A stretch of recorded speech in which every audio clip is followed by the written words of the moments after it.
ఎవరు? ఆశీర్వాదాలకు కారణభూతుడు ఉన్నతుడు అన్న చెప్పినట్లుగా యెషయా గ్రంథం 50 అధ్యాయంలో సెలవిచ్చినట్లుగా ఏం సెలవిచ్చారు? ప్రభువుగా యెహోవా నా చెవికి వినుబుద్ధి పుట్టించగా దేవునికి స్తోత్రం, దేవునికి స్తోత్రం. మనమందరం కూడా ఆయన మాట్లాడుచున్నాడు కాబట్టి మనమందరం కూడా వింటకు వచ్చాం, విని మార్చుకోవడానికి వచ్చాం, మార్చుకొని ఆయన మాట ప్రకారంగా అభివృద్ధిలోకి వెళ్ళడానికి వచ్చాం. మనం ఆయన జ్ఞానంలో పొందుకొని ఈ లోకంలో అనేకమైన వాటిని అసాధ్యమైన వాటిని సుసాధ్యం చేసుకొని మనం మన జీవితాలకి ఎంతో తేజోమయంగా ఎలగడానికి వచ్చాం. కాబట్టి వచ్చిన ప్రతి ఒక్కరు కూడా ఆ వచ్చిన పనిని తొందరపట్టించే కార్యక్రమంలో ఈ యొక్క ఏర్పాటు చేయబడిన దినము తటస్థించింది. కాబట్టి ఈ దినమున ఆలకించి, ఈ స్వరం వినబడుచున్నప్పుడు ఆలకించి, ఎవరైతే ఆలకించి ఆయన మాటను గ్రహించి దాన్ని అవలంబిస్తారో వారి జీవితాలు నూతన ప్రభావంలోకి నడిపించబోతున్నాయి. దేవుడి మాటలు దీవించిన గాక. ఆమేన్.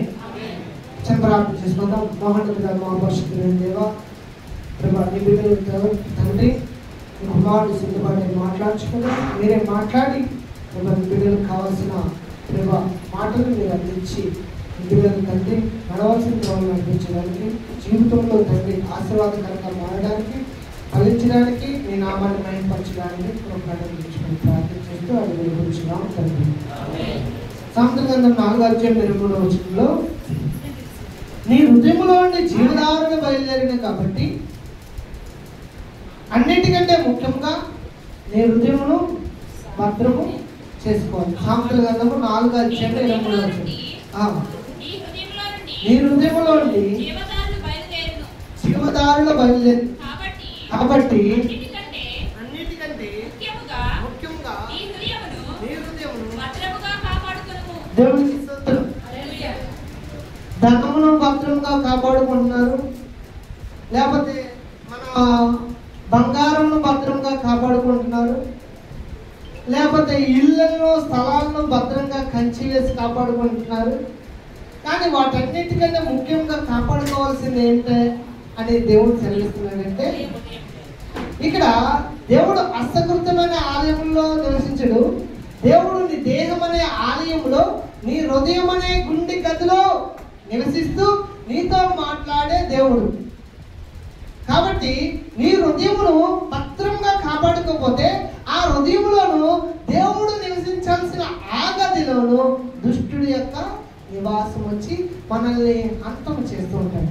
హృదయము ద్వారా హృదయము మనకు పంపింగ్ చేస్తున్నప్పుడు ఈ హృదయంలో ఉండే రక్తము ప్రతి నాళానికి, ప్రతి చర్మంలోని ప్రతి ఆ యొక్క రోమానికి కూడా ఎలాగ ఫంక్షనింగ్ అవుతుందో అలాగే దేవుని యొక్క మాటలు నీలో పనిచేస్తున్నప్పుడు నీలో అభివృద్ధి కలుగుతుంది. నీలో సర్వం కూడా నేను సర్వ సంపూర్ణుడుగా నేను చేస్తుంది. అందుకే దేవుని యొక్క వాక్యంలో చేస్తుంది, ఆది కాలం నుండి తల వరకు కూడా స్వస్థపరిచే యెహోవాను నేనే, నిన్ను స్వస్థపరిచే యెహోవాను నేనే. అందుకని ఆయనకి చోటు అని దేవుని యొక్క వాక్యం సెలవిస్తుంది. ఈ హృదయం ఎంత ఘోరమైందంటే, ఎంత భయంకరమైనదంటే, అది స్వాంచి ఆ యొక్క నీరుని లాక్కున్నట్లుగా ఎంతో సున్నితంగా పాపాన్ని నీలోకి లాక్కుంటుంది. నేత్రంలో నుండి లాక్కుంటుంది, వినడం వల్ల లాక్కుంటుంది, మాట్లాడడం వల్ల లాక్కుంటుంది, నువ్వు చూడడం వల్ల లాక్కుంటుంది, నీ నడకలో, నీ ప్రేమలో, నీ క్రియల వల్ల లాక్కుంటుంది. అలాంటి యొక్క పాపము వలన దేవుడు అంటున్నాడు, నీ కన్ను పాపం చేస్తే దాన్ని పీకి పడే. ఇంకా నీ కన్ను పాపం చేస్తుంది అనుకో, దాని ద్వారా నీ శరీరం అంతా నరకంలో కాలుకుంటుంటే నీకు ఇష్టమై ఉందా? అలా కాదు. నీ కన్ను పాపం చేస్తే దాన్ని పీకి. ఎందుకంటే నువ్వు చూడకపోయినా పర్లేదు, కానీ నిశ్చయమైన రాజ్యంలో నువ్వు ఉంటే చాలు, నిత్య నివాసిగా అని దేవుని యొక్క వాక్యంగా. నీ చెయ్యి పాపం చేస్తుందా, దాన్ని పీకి పడే.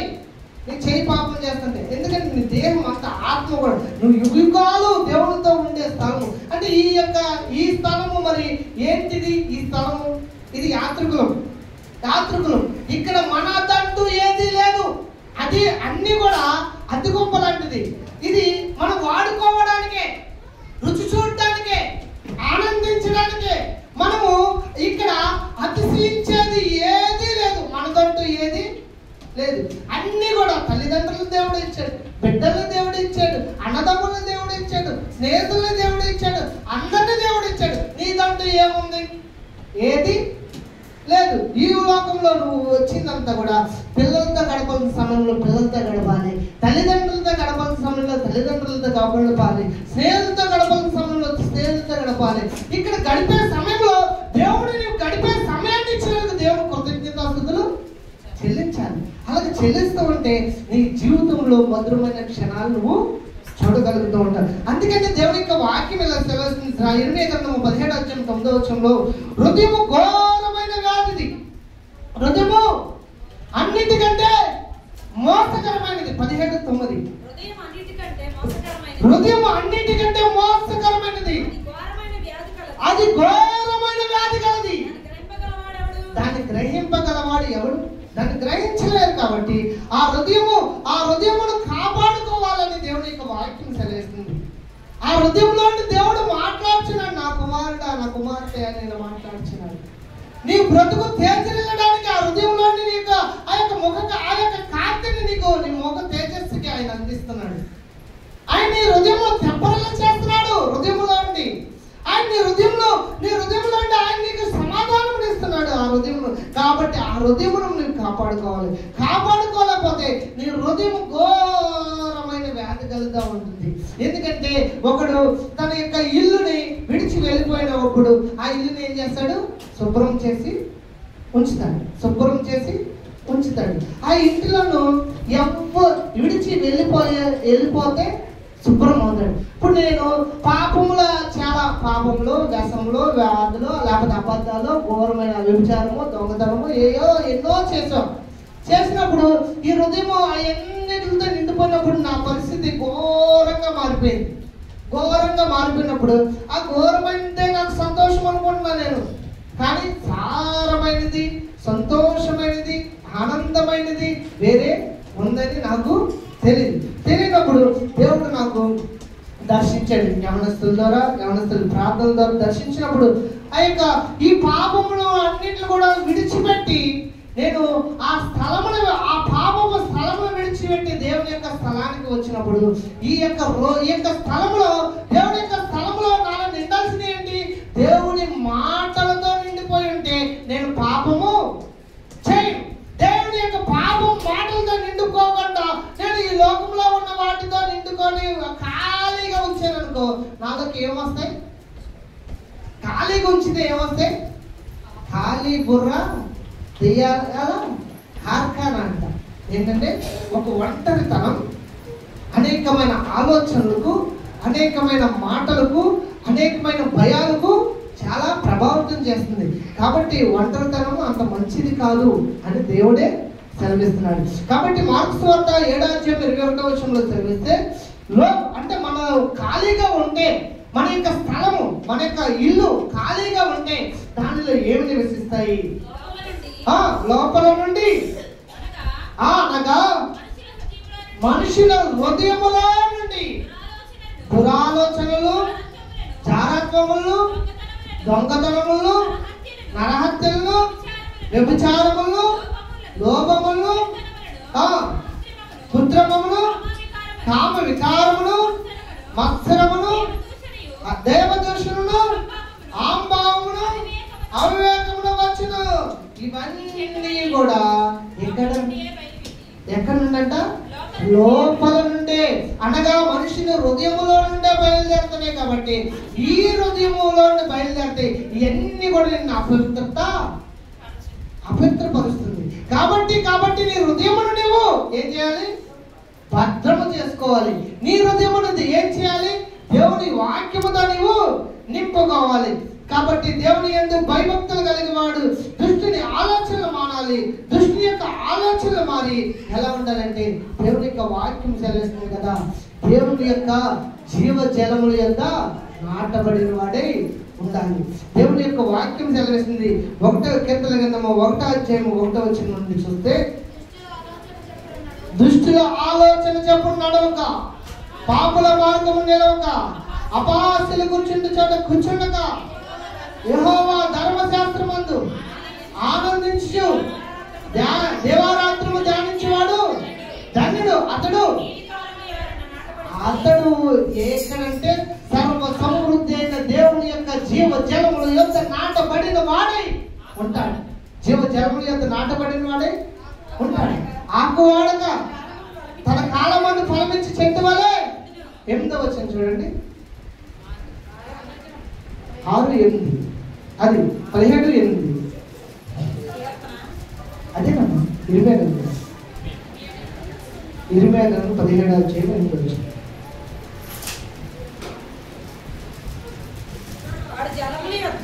వాడు జలముల యొద్ద ఎప్పుడంటే ఇక దుష్టుడు ఆలోచించి మానేసిన వాడు, అపహాసుడు చెడుకు అపహాసుడు కూర్చుండి చెడు కూర్చుండిన వాడు, ఈ యొక్క నిత్యము కూడా ఎన్నో మాటలు వ్యర్థమైన మాటలు ఆలకించే కన్నా ఉన్నవాడు, ఇక్కడ చెడును చూడని వాడు, చెడు మాట్లాడిన వాడు, చెడు మార్గంలో వెళ్ళని వాడు ఎక్కడ ఉంటాడంట? అప్పుడు దేవుడు ఎక్కడ నాడతాడని? జలముల యొక్క నాటబడిన చెట్టు వలె ఉండును. అది కాలమున దాని వేర్లు తన్నును. అది వెంట కలిగిన భయపడదు. ఆకు పచ్చగా నుండును. వర్షం లేని సమయమున చింతనందుదు, కాపు మానదు. దేవునికి స్తోత్రం. ఎందుకంటే ఈ హృదయమును దేవునికి ఇస్తే దేవుడు నిన్ను కాపాడుతాడు. అందుకే దేవుడు నీతో మాట్లాడుతున్నాడు, నా కుమారుడా, నా కుమార్తె, నా ఉపదేశం ఆలకించు, నా మాటలు కైకొను, అవి నీకు దీర్ఘాయువును, సుఖజీవమును, శాంతిని, సమాధానం దేవుడు నీకు ఇస్తాయని సామెతల గ్రంథము 3:1-2 చదివేస్తాను. సామెతల గ్రంథం 3:1 నా కుమారుడా, ఎలా చదివిస్తున్నాడు?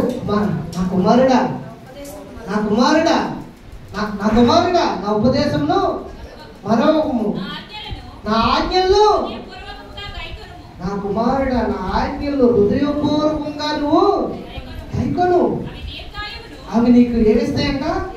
దీర్ఘాయువుని ఇస్తాయంట, సుఖ జీవమును ఇస్తాయంట. సుఖ జీవములు గడిచి సంవత్సరములు ఇస్తాయి, శాంతిని నీకు కలిగిస్తాయి. కాబట్టి ఈ మాటలు నీవు ఎక్కడ దాచుకోవాలి? నీ హృదయంలో భద్రపరచుకోవాలి. ఆయన మాటలు నువ్వు తెలుసుకొని కైకొనాలి. అవి మాటలు నీవు ఆశీర్వాదం ఇస్తాయని నువ్వు నమ్మాలి. అప్పుడు నీ జీవితంలో నువ్వు ఏం చూస్తావంటే ఆశీర్వాద ఫలాలు చూస్తావు. ఎందుకంటే అప్పుడు చింతనందుతో బాధలు వస్తాయి, కష్టాలు వస్తాయి, రోగాలు వస్తాయి, శ్రమలు వస్తాయి అని చింతనందుతో నువ్వు భయపడవు. ఎందుకంటే నీ కాలమందు దేవుడు నన్ను నిలబెట్టి వాడుకునేవాడు ఎవరంటే దేవుడే. కాబట్టి ఆయన నన్ను కాపునిచ్చేవాడు ఆయనే. నా కాలం వస్తుంది, ఆ కాలం నేను కాపునిస్తాను. ఎన్ని శ్రమలు వచ్చినా చింతనందుదు. నేను పడుకోను, నన్ను నిలబెట్టి వాడుకునే దేవుడు ఉంటాడని ఆకు వాడక మళ్ళీ మారాన్ని మధురముగా మార్చి, నాట్యముగా మార్చి, ఆ యొక్క సంతోష ప్రవాహంలో మనం నడిపించేవాడు దేవుడే. కాబట్టి ఆయన మాట్లాడుతున్నాడు, నా కుమారుడా, నా ఉపదేశం మరొకము, నా ఆజ్ఞలను హృదయపూర్వకంగా కైకొనము. అవి దీర్ఘాయువును, సుఖ జీవంతో గడిచి సంవత్సరంలో శాంతిని నీకు ఇస్తాయి. కాబట్టి దావీదు గారు ఇలా మాట్లాడుచున్నాడు, నీ ఎదుట నేను పాపము చేయకుండా ఉండినట్లు నా హృదయంలో నీ వాక్యమును ఉంచుకొని ఉన్నాను. నీ ఎదుట నీకు పాపం చేయకుండా, నువ్వు పాపం చేస్తున్నావేమో, నువ్వు మోసకరమైన నటన జీవితం జీవిస్తున్నావేమో, ఇగో అబద్ధాలు ఆడుతున్నావేమో, ఎవరు నన్ను చూడట్లేదు అనుకోవచ్చు. కానీ నీ పాపం నేను పట్టుకుంటే దాన్ని ప్రార్థిస్తాను ఇచ్చింది కదా. నష్టపోయిన ప్రతి ఒక్కరు దేవుడికి మొరపెడతాడు. ఇక ఎబేలు రక్తం భూమిలోని మొరపెట్టింది కదా. మరి ఇప్పుడు నువ్వు పాపం చేస్తే నీ గురించి నీ ద్వారా నష్టపోయిన వారు మొరపెడితే ఆయన వినే దేవుడు కదా, ఆలకించే దేవుడు కదా. కాబట్టి ఆయన ఎదుట నేను పాపము చేయకుండా అన్నట్లు దావీదు గారు 119 కీర్తన 11వ వచనంలో చదివేస్తున్నారు.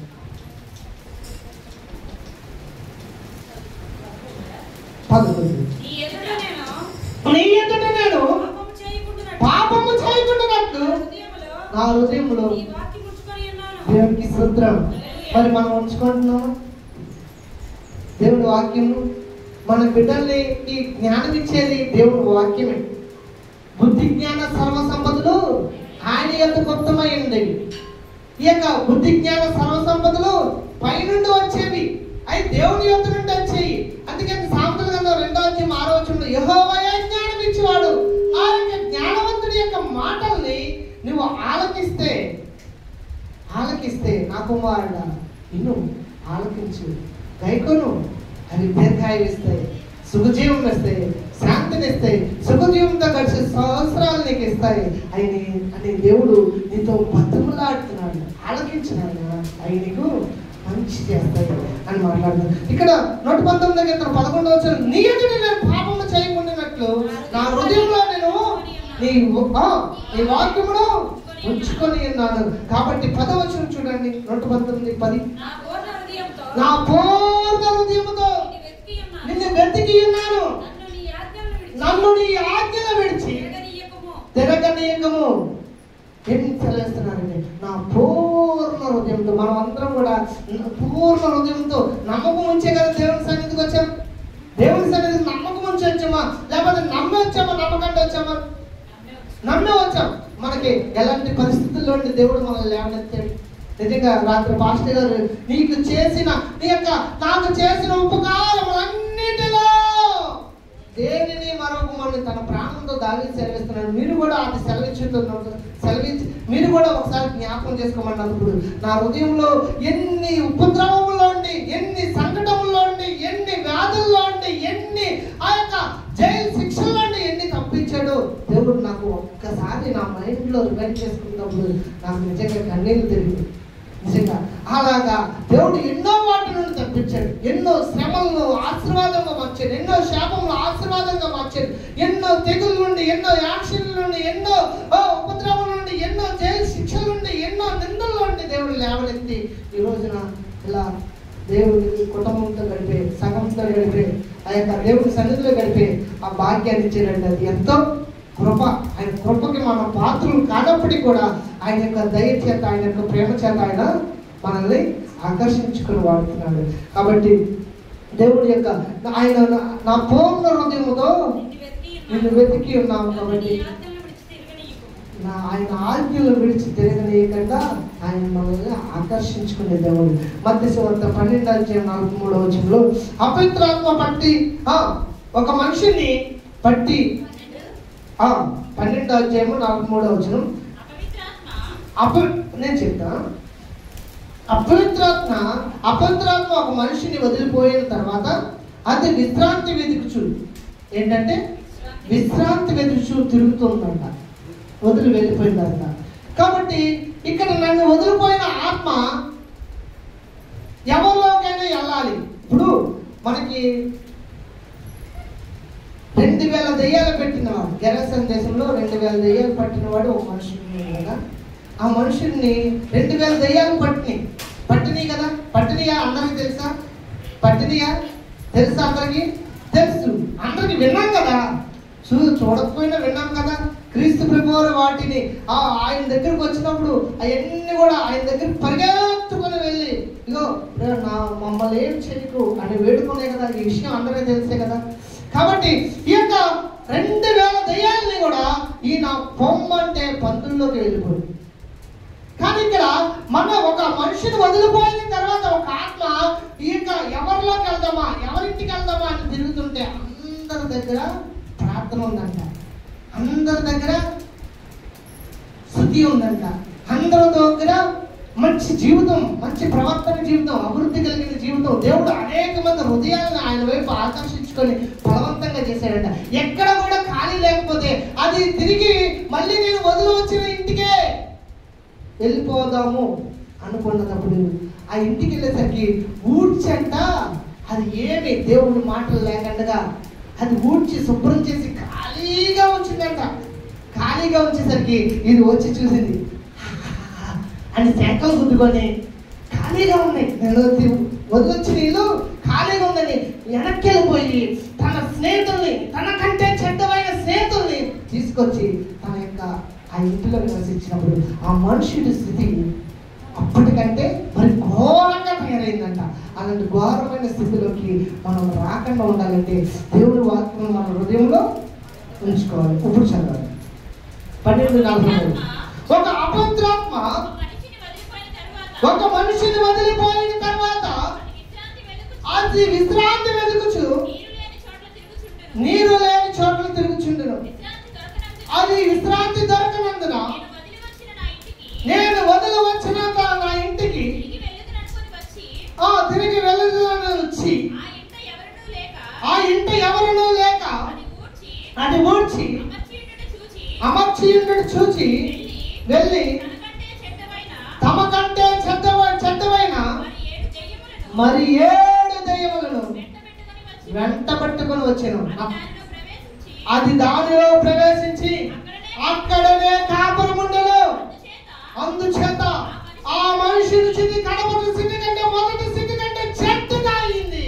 కాబట్టి అలాంటి చెడ్డ స్థితి, అలాగే పాడైపోయిన స్థితి, అంత ఘోరమైన స్థితి నీకు కలగకుండా ఉండాలంటే మన హృదయంలో దేవుని యొక్క వాక్యమును ఉంచుకోవాలి. మన హృదయంలో జీవదారులు బయలుదేరుతుంది. సామెతల గ్రంథం 24:3 సెలవిచ్చినట్లుగా ఆయన సెలవిస్తున్నాడు, నా కుమారుడా 3 సామెతలు 3:1 సెలవిస్తున్నాడు, నా కుమారుడా నా మాట నా ఉపదేశమును మరొకము నా ఆజ్ఞలుగా మరొకము. అందుకని మార్కు సువార్త 5వ అధ్యాయము మన 1వ వచనం నుండి 18వ వచనం వరకు మీరు చదవండి. అక్కడ ఏమిటంటే వారు చాలు గెరాసాను దేశముకు వెళ్ళిపోయారు. ఇక్కడ ఈ యొక్క అక్కడ దయ్యములు పట్టిన వాడు ఒక యవనస్తుడు ఉన్నాడు. ఎవరున్నారు? ఒకే ఒక యవనస్తుడు ఉన్నాడు. ఈ యవనస్తుడు ఆ ఊరు సంబంధి. ఏ ఊరు సంబంధి? ఒక ఒండ్రాజవరం అనే ఊరు సంబంధి. ఈ ఊరేంటి? ఒండ్రాజవరం. ఈ యవనస్తుడు ఊరు సంబంధి. ఈ యవనస్తుడు ఒక తల్లిదండ్రులకు సంబంధమైన వాడు. ఈ యవనస్తుడు ఒక అన్నదమ్ములకు సంబంధమైన వాడు. ఈ యవనస్తుడు అక్కడ స్నేహితులకు ఉన్నవాడు సంబంధమైన వాడు. ఈ యవనస్తుడు ఆ ఊరికి సంబంధమైన వాడు. ఈ యవనస్తుడిని తల్లిదండ్రులు ఏంటి వేశారు, తట్టుకోలేకపోయారు. అన్నదమ్ములు తట్టుకోలేకపోయారు. స్నేహితులు తట్టుకోలేకపోయారు. గ్రామం వారు వద్దు ఉంచండి అని అందరూ కూడా నెట్టివేసి దీనికి ఒక స్థలాన్ని ఇచ్చాడు. ఏంటి ఆ స్థలం? ఏం స్థలాన్ని ఇచ్చాడు? వాళ్ళందరూ కూడా ఏమి ఇచ్చారంటే సమాధుల్లో నివాసం చేస్తున్నాడు. సమాధుల్లో నువ్వు ఉండు నాయన, నువ్వు ఊరు మధ్యన ఉంటే మాకు నిద్ర లేకుండా చేస్తున్నావు, నువ్వు ఊరు మధ్యన ఉంటే మమ్మల్ని గాయపరుతావు, లేకపోతే నువ్వు గాయపరచుకున్నావు అని సైకిల్తో బంధించి రాళ్ళతో గుదిబంటలతో అక్కడ ఉంచినప్పుడు అతడు తను గాయపరుచుకుంటూ కేకలు వేస్తున్నాడు. ఇంకా రోజు కేకలు వేస్తున్నాడు. కాబట్టి ఇప్పుడు ఎవరికి అక్కర్లేని వ్యక్తి ఇప్పుడు ఎవరికి కావాల్సి వచ్చింది? దేవుడికి కావాల్సి వచ్చింది. కాబట్టి దేవుడు అక్కడికి నువ్వు ఎవరికి అక్కర్లేదేమో, నీ కుటుంబస్తులకి నీవు అక్కర్లేదేమో, నీ యొక్క అన్నదమ్ములకి నీవు అక్కర్లేదేమో, నీ తల్లిదండ్రులకి నీవు అక్కర్లేమో, నీ గ్రామానికి నువ్వు అక్కర్లేదేమో, కానీ నువ్వు దేవుడికి కావాలి. నిన్ను దేవుడు వాడుకొని నిలబెట్టుకొని నిన్ను మంచి చేసి నీకు ఎవరు అక్కర్లేదో వారికి నీకు ఆశీర్వాదకరంగా దేవుడు చేయబోతున్నాడు. దేవుడికి స్తోత్రం. కాబట్టి ఇప్పుడు కానివ్వండి నీ యొక్క జీవితం నేను నీ పాదాల దగ్గర నిన్ను వెంబడిస్తానంటే వద్దు. నీవు నీ కుటుంబస్తులతో ఉండి సాక్షిగా ఉండు. దేవుడు మహిమార్థమైండు. నీ గ్రామంలో ఉండి నువ్వు దేవుడు మహిమార్థమైండు. నీ స్థితిని మార్చిన దేవునికి నువ్వు సాక్షాత్తంగా ఉండు అని దేవుడు సెలవిస్తున్నాడు. కాబట్టి అలాంటి జీవితంలోనూ మనము మన యొక్క జీవితంలో ఎన్నో కృతజ్ఞతాస్తుతులు చెల్లించాల్సిన సమయం ఉంది. దాన్ని చెల్లించుకోండి.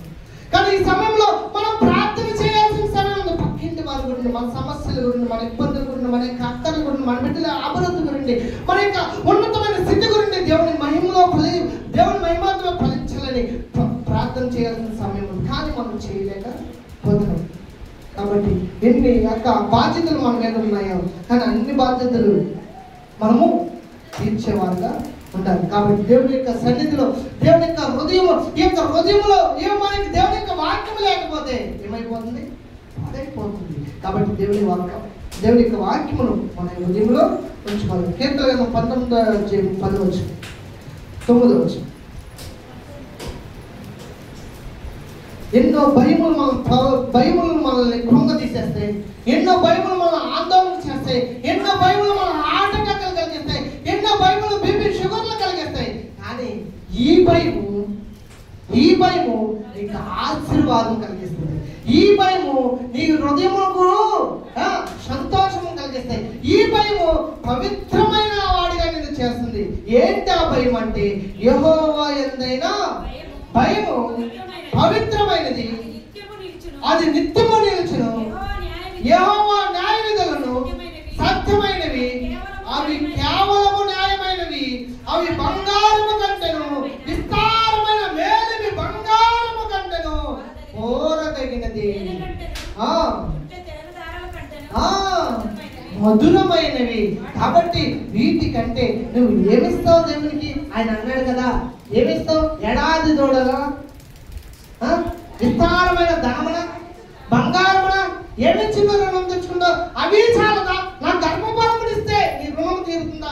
ఏమిచ్చి రుణం తీర్చుకుంటే మంచి ప్రవర్తన కలిగిన జీవితము దేవుడి నీ దగ్గర నుండి, బాధ్యత కలిగిన జీవితము దేవుడు నీ దగ్గర నుండి, నీ యొక్క మంచి యొక్క మాదిరికరమైన జీవితంలో దేవుడు నీ దగ్గర నుండి కోరుకుంటున్నాడు. ఇదే కదా దేవుడు నీ దగ్గర నడుస్తున్నాడు కదా. ఇదే కదా మన యొక్క విరిగి నలిగిన హృదయం అంటే మా పాపపు స్థితిని వీళ్ళ దేవుడి దగ్గర పడవేసి మంచి స్థితిని కోరుకోవడమే కదా. కాబట్టి అదే కదా దేవుడు నీ దగ్గర కోరుచున్నాడు. మరి కోరుచున్న దేవుడికి నువ్వు ఇస్తావా ఆ స్థితిని? అలాగా జీవిస్తావా? దేవుడికి నువ్వు హృదయం ఇస్తావా? మీరే సమర్పించుకుంటే ఆ యొక్క పవిత్రమైన దేవుని యొక్క, ఎందుకంటే దేవుని ఎందు భయభక్తులు గలవారు చుట్టూ 500 కావాలని రక్షిస్తుంది. దేవుని ఎందు భయభక్తులు గల 120 గంటలు ఇలా ఆశ్రయించబడతారు.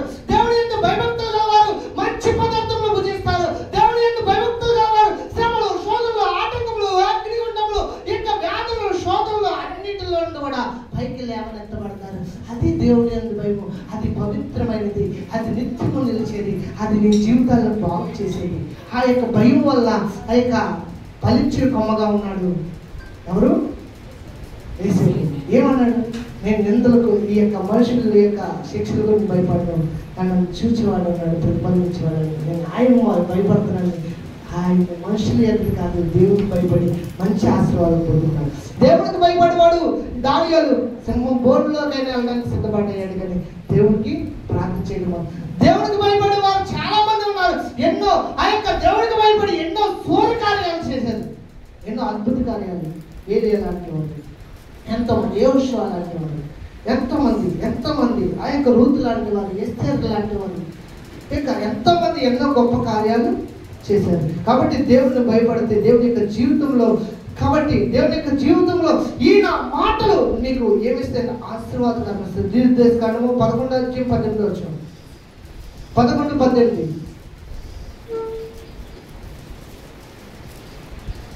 దీర్ఘకాండం 11:18 కాబట్టి మీరు ఈ నా మాటలను మీ హృదయములోను మీ మనసులోను ఉంచుకొని వాటిని మీ చేతుల మీద మీకు సూచనలుగానే కట్టుకోవాలి. అది మీ కన్నుల నడుము బాస్కము వలె ఉండవలెను. నీవు నీ ఇంట ఉంటున్నప్పుడు, త్రోవలో నడిచినప్పుడు, లేచినప్పుడు వాటిని కూర్చి నువ్వు ముచ్చటించవలెను. నీ పిల్లలతో నేర్పాలి, నీ ద్వారబంధం మీద రాయాలి, నీ చేతులకు కట్టుకోవాలి. ఇయో తాళ్ళు కాదు, సిలువలు కాదు కట్టుకోవాల్సిన దేవుని వాక్యమును యొక్క బాస్కం వలె ఉండాలి, నీ నోటికి బోర వలె ఉండాలి, నీ యొక్క గడప కమ్ముల మీద, నీ యొక్క ద్వార బంధముల మీద దేవుని యొక్క వాక్యం ఉంటుంది. సుగుణరావు గారు ఇంటికి వెళ్తే ఆ యొక్క వాక్యం ఇలాగా ఆజ్ఞల ఫలకనే ఆయన అక్కడ చేయించారు. కాబట్టి అలాగా దేవుని యొక్క ఫలక, దేవుని యొక్క వాక్యం మనం నేర్చుకునే వారుగా ఉండాలి. కాబట్టి నేర్చుకుంటే మన హృదయంలో ఉండే దేవుని వాక్యం మనల్ని ఏం చేస్తుంది? కాపాడుతుంది.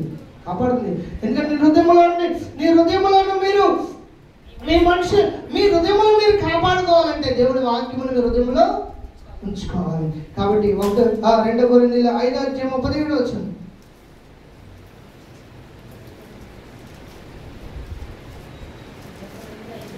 17 కాగా ఎవడైనా క్రీస్తు నందు ఉన్న ఎడల వాడు నూతన సృష్టి, పాతవి గతించెను, ఇవిగో క్రొత్తవైనవి. ఇప్పుడు వరకు మనం ఆ యొక్క ఎవరి గురించి మాట్లాడు, దేవుడి యొక్క మాటల గురించి మాట్లాడుకున్నాం. ఇప్పుడు ఆ మాటలు ఎవరి దగ్గరికి వచ్చేసింది? మన దగ్గరికి వచ్చేసింది. ఎలా వచ్చింది? క్రీస్తు ద్వారా వచ్చింది. కాబట్టి ఎవరైతే క్రీస్తుని హత్తుకొని, క్రీస్తు మాటలు విని, క్రీస్తు దగ్గరికి వచ్చి, క్రీస్తుని నమ్మి ఆయన చేసిన ఈ త్యాగం గురించి ఎవరైతే పెట్టుకుంటారో వారు నూతన సృష్టిగా మార్చబడతారు. ఆయన మనకు మాదిరికరమైన జీవితం జీవించాడు. కాబట్టి పేతురు యొక్క ఎవరు అంటే పౌలు గారు కూడా, నేను క్రీస్తుని పోలి నడుచున్న ప్రకారం, నేను క్రీస్తుని పోలి బ్రతుకుచున్న ప్రకారం, నేను క్రీస్తుని పోలి మాదిరిగా ఉన్న ప్రకారం మీరు నన్ను పోలి, ఆ మాట మనం చెప్పగల స్థితిని మనం సంపాదించుకోవాలి. అలా సంపాదించుకుంటే మన జీవితంలో మనము తొలిమెట్టు ఎక్కిన వారుగా ఉంటాం.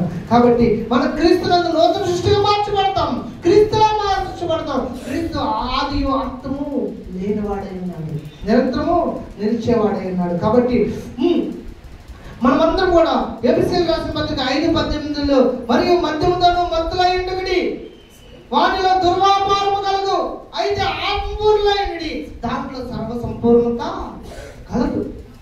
కాబట్టి మత్తులైన వారు ఏంటి? మత్తులైన వారు ఏం చేస్తారు? అందరూ ఉంటారు, వీళ్ళు తాగుతూ ఉంటారు, వీరికి ఆ చుట్టూ జరిగేదంతా కూడా చూస్తూ ఉంటారు, కానీ వారికి తెలీదు. అలాగే మత్తులుగా మీరు దేవుని యొక్క వాక్యం మీ దగ్గర బోధించబడుతుంటే, దేవుని యొక్క ఆశ్చర్య కార్యాలను ఎదురు చేయబడుతుంటే, దేవుని యొక్క అనేక మంది మీ దగ్గరకు వచ్చి స్వార్థ బోధిస్తూ ఉంటే, అనేకమైన గొప్ప కార్యాలు దేవుడు మీ జీవితంలో ఆశ్చర్యకరంగా మిమ్మల్ని తాగుతుంటే, అనేక మంది అభివృద్ధి చెందుతుంటే, మీరు మత్తులుగా ఉండి ఆ కార్యాలను చూడలేకుండా ఉన్నారు. అందుకే మీరు చూసిన కూడా చూడలేని అందుల వల్ల ఉన్నారని చదివిస్తారు. కాబట్టి అప్పుడు వారి గురించి యేసుప్రభు వారు ఇలా గద్దించారు అనమాట. కానీ ఇక్కడ దేవుడి యొక్క కార్యాలను మనము మత్తులై ఉన్నట్లుగా చూచువారుగా, మందమైన ఉన్నవారుగా, వినని వారుగా కాకుండా, మనము కుంటివారుగా, నడవలేని వారుగా ఉండకుండా దేవుడు దీవించుగాక. ఆమేన్. దేవునికి స్తోత్రం. హల్లెలూయా. అలా మత్తులుగా ఉండకుండా దేవుని యొక్క వాక్యము హృదయంలో ఉంచుకొని ఎల్లప్పుడూ మెలకుగా ఉండి దుష్టుడి యొక్క సర్వంగా బాణముల నుండి మనం తప్పించేవారుగా ఉండాలి. అపొస్తలుల కార్యము 2:4 అందరూ పరిశుద్ధాత్మతో నిండిన వారే ఆ ఆత్మకు వాక్శక్తి అనుగ్రహించిన వాళ్ళని అన్ని భాషలతో మాట్లాడసాగిరి అని తెలుస్తున్నారు. అపొస్తలుల కార్యము 2:4. కాబట్టి అక్కడ ఏం జరుగుతుందంటే, యేసుక్రీస్తు ప్రభు వారు అప్పుడు వరకు కూడా వారి శిష్యులతో మాట్లాడారు, అక్కడ స్త్రీలతో మాట్లాడారు. అప్పటి వరకు వారు మంచి ఉన్న వ్యక్తిని వీరు ఏం చేశారంటే, అక్కడ ఉన్న సమాజం సిలివేసింది. వీరు అందరూ కూడా మేము ఇప్పుడు వరకు వెంబడించిన వారు మాకు లేరు అంటారు. కానీ ఆయన నిరంతరము నీతో ఉండేవాడు, నీలో ఉండేవాడు. 2-3 ఎక్కడ కూడా ఉంటారు, అక్కడ ఉండేవారు. నీవు దేవుని యొక్క వాక్యము నీ హృదయంలో ఉంచుకుంటే, ఆయన మాట నమ్మితే ఆయన నీకు వాక్ శక్తిని ఇస్తాడు. అప్పుడు నువ్వు ప్రవచించేవాడిగా, స్వస్థపరిచేవాడిగా, జీవింపచేసేవాడిగా, బ్రతికించేవాడిగా, నడిపించేవాడిగా నువ్వు మారుతావని దేవుని యొక్క వాక్యం ఇక్కడ సెలవిస్తుంది. అప్పటి వరకు నువ్వు మాట్లాడలేని స్థితి నీకు ఉండొచ్చు, అప్పటి వరకు నువ్వు ఈ యొక్క ప్రకటించలేని స్థితి నీకు ఉండొచ్చు, అప్పటి వరకు స్వస్థపరచలేని స్థితి నీకు ఉండొచ్చు, అప్పటి వరకు భాషను నీకు లేకపోవచ్చు. కానీ ఇప్పుడు దేవుడి దగ్గరకు వచ్చినప్పుడు దేవుడు నీకు అన్ని కూడా అనుగ్రహిస్తాడు. అనుగ్రహించినప్పుడు పేతురు ఒక్క ప్రసంగంలో 3,000 మంది మారారు అదే సమయంలో. కాబట్టి అలాగే మనం ఉండాలి. కాబట్టి యావేలు గ్రంథం 2:28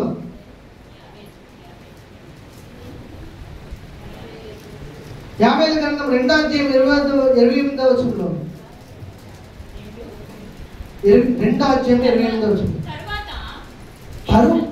తరువాత నీవు దేవుని దగ్గరకు వచ్చి దేవుని యొక్క మాటలు విన్నప్పుడు ఏం జరుగుతుంది? తర్వాత నేను సర్వజనుల మీద నా ఆత్మను కుమ్మరింతును, మీ కుమారులు మీ కుమార్తెలు ప్రవచనములు చెప్పుదురు, మీ ముసలివారు కలల కందురు, మీ యవ్వనులు దర్శనములు చూదురు. ఇక్కడ ఏం జరుగుతుందంటే, మీరు దేవుని వాక్యము హృదయంలో ఉంచుకుంటే, దేవుని యొక్క మాటలను మీరు బాస్కిమోలే కట్టుకుంటే, మీ గుమ్మం మీద వేసుకుంటే, మీరు త్రావలో వెళ్తున్నప్పుడు మాట్లాడుతుంటే, ముచ్చటిస్తుంటే, ఇంటిలో పడుకునేటప్పుడు లేచినప్పుడు దేవుని వాక్యం ధ్యానిస్తూ ఉంటే, నీ మీద ఏం కుమ్మరించబడుతుంది? ఏం కుమ్మరించబడుతుంది? సర్వజనుల మీద నా ఆత్మ కుమ్మరించబడను, మీ కుమారులు మీ కుమార్తెలు ప్రవచనము చెప్పుదురు. అప్పుడు వరకు ఈ యొక్క ఎవరు అప్పుడు వరకు పిలుపు కుమారులంట ఎవరంట? నగరముకు చెక్కబడిన కంబముల వలె ఉన్నారంట. అలాగా వారు ప్రవచించేవారంట. అప్పుడు వారి మీద ఏం కుమ్మరించబడింది? దేవుని యొక్క ఆత్మ కుమ్మరించబడింది. మరి ఇప్పుడు కూడా మనం కూడా దేవుని బిడ్డలుగా ఉన్నప్పుడు మన మీద కూడా దేవుని ఆత్మ కుమ్మరించబడితే మనం ప్రవచనము చెప్పేవారుగా ఉంటాం, మనము ఒక మూల స్తంభములుగా ఉంటాం, మనం దేవుని యొక్క ఆశీర్వాదాలు గౌనిగా ఉంటాం. కాబట్టి దేవుని యొక్క ఆశీర్వాదము గమని వారు యెహోవా చేత ఆశీర్వదించబడిన వారు లోపలికి మీరు వెళ్ళే ప్రతి స్థానం మీరు ఆస్వాదిస్తారు, మిమ్మల్ని ఆస్వాదిస్తారు. త్రోసివేయబడరు, మీరు తిరస్కరించబడరు, మీరు వెలివేయబడరు. అందరూ కూడా మమ్మల్ని మా ఇంటికి రావాలి, మీరు అడుగు పెట్టాలి, మా ఇంట్లో ప్రార్థన చేయాలి, మాకు నుండి మీరు మొరపెట్టాలి అని మీతో ఉత్తరం మీతో స్నేహం చేయాలని అనేక మంది కోరుకుంటున్నారు. అలాగా దేవుని యొక్క ఆత్మ చేత దేవుడు మమ్మల్ని వర్ధిల్లు చేస్తూ ఉంటాడు. కాబట్టి దేవుని యొక్క వాక్యం సెలవిస్తున్న విధంగా, దేవుని యొక్క వాక్య పరిచర్యను తుదముట్టించే విధంగా, సర్వజనుల మీద ఆయన ఆత్మను కుమ్మరించే విధంగా దేవుడు సెలవిస్తున్నాడు. కాబట్టి దేవుడి సమస్తమును కూడా మన ఉపయోగం కొరకే ఇచ్చాడు. కీర్తన గ్రంథము 104:14 పశువులకు గడ్డిని, నరుల ఉపయోగములకు కూర మొక్కలను ఆయన మొలిపించినాడు. అందుమూలంగా భూమి నుండి ఆహారం నరుల హృదయములకు బలపరచును అని దేవుని వాక్యం సెలవిస్తుంది. వారి ముఖములకు మెరుగునిచ్చును, తైలమును పుట్టించున్నాడు దేవునికి స్తోత్రం. అంతేనా? అంతేముందా? దేవుని యొక్క వాక్యం ఏముంది? ఏం చదవండి మళ్ళీ ఒకసారి. పశువులకు గడ్డిని, నరుల ఉపయోగములకు కూర మొక్కలను ఆయన మొలిపించినాడు. అందుమూలంగా భూమిలో నుండి ఆహారమును, నరుల హృదయమును బలపరచు ఆహారమును, ద్రాక్షారసమును, వారి ముఖములు మెరుగునిచ్చి తైలమును నరుల హృదయమును పుట్టించును. దేవునికి స్తోత్రం. కాబట్టి లాస్ట్ గా మనము దేవుని సంబంధం వారిగా ఉండాలి, దేవుని ఎరుపులో ఉండాలి, ఆయన ఆత్మ చేత వదిలేవారు ఉండాలి, ఆయన కార్యాలు చేసేవారుగా ఉండాలి. కాబట్టి శరీర సంబంధమైన సాధకం కొంచెం మట్టికి, కానీ శరీరము సంబంధించిన ఈ యొక్క ప్రయాస పిల్లలు మనతో ఎంతసేపు ఉంటారు? కొంతకాలం వాళ్ళ రెక్కలు వచ్చే వరకు, వారి భార్యలు వచ్చే వరకు ఉంటారేమో. లేకపోతే మనం తల్లిదండ్రులతో ఎంతసేపు ఉంటాం? మనం వారి పరిస్థితి, వారికి కూడా ఒక కాల పరిమితి ఉంది. వారికి ఉద్యోగాలు, బిడ్డలు, చదువు నిమిత్తం దూర ప్రయాణం కూడా వెళ్ళిపోవచ్చు, పెళ్ళిళ్ళు అవ్వకపోవచ్చు, కానీ దూరంగా వెళ్ళిపోతాం ఉద్యోగం. కానీ నువ్వు ఏదైనా పరిమితి కలిగిందే, ఏది కూడా శాస్త్రమైనది కాదు. నువ్వు ఇంతలో కనబడే అంతలో మాయమైపోయే ఈ సంబంధమైన వాటి గురించి మోహముతో ఉండకుండా, అంటే ఆశతో ఉండకుండా, ఇవన్నిటిని కూడా మనం వాడుకొని వెళ్ళేవారమని ఎరిగి వాటిని అన్నింటిని కూడా నువ్వు సద్వినియోగం చేసుకునేవాడిగా ఉండాలి. ప్రేమ పంచేవాడిగా, ఆప్యాయతను పంచేవాడిగా, కరుణ దయ వాత్సల్యమును చూపించేవాడిగా, నేను ఎంతసేపు నీ దగ్గర ఉంటే ఇతరులతో పంచుకునేవాడిగా ఉండేటప్పుడు నువ్వు దేవుని యొక్క ప్రేమను నామాన్ని కనపరిచేవాడు. 1 తిమోతి 4:8 శరీర సంబంధమైన 4:8 శరీర సంబంధమైన సాధకము కొంచెము మట్టికే ప్రయోజనము, దైవ భక్తి ఇప్పటికీ జీవము విషయములను, రాబోవు జీవము విషయములను వాగ్దానంతో కూడినదై అది అన్ని విషయములో ప్రయోజనకరమై ఉన్నది. దేవునికి స్తోత్రం. అందరి చేతులు చెప్తాం లాస్ట్ మాట. దేవునికి స్తోత్రం. ఎంత ఆశీర్వాదం! ఏముంచుకుంటే హృదయం ఏం చేసుకోవాలి? భద్రం చేసుకోవాలి. దేనితో భద్రం చేసుకోవాలి? దేవుని వాక్యంతో భద్రం చేసుకోవాలి. మనం డబ్బులు, పత్రాలు, ఇల్లు పత్రాలు, బంగారం లాకర్లో ఎట్టి భద్రం చేసుకుంటాం. సెక్యూరిటీ ఆడతాం, గేట్లకు తాళాలు వేస్తాం, ఇళ్ళకి తాళాలు వేస్తాం. కానీ ముఖ్యంగా తాళం వేయాల్సింది ఏంటి? నీ హృదయానికి తాళం వేస్తాయి. ఇవన్నీ కూడా భద్రంగా ఉంటాయి. లేకపోతే అవన్నీ కూడా లోచుకొని పడతాయని దేవుడి యొక్క వాక్యం చేస్తుంది. ఈ మాటలు దేవుడు దీనికి ఆస్వాదించింది కాక. ఆమేన్. దేవునికి స్తోత్రం, దేవునికి స్తోత్రం. మన మధ్యలో ఉన్న డేవిడ్ రాజు గారు చిన్న ప్రార్థన చేస్తారు.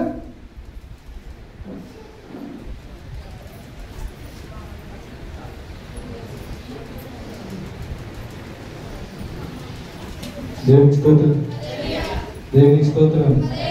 ప్రార్థించుకున్నాం. కళ్ళు ఉంచుకుని స్తోత్రం స్తోత్రం స్తోత్రం స్తోత్రం స్తోత్రం స్తోత్రం. పరిశుద్ధుడు ప్రేమ స్తోత్రం. ఈ మధ్యాహ్నం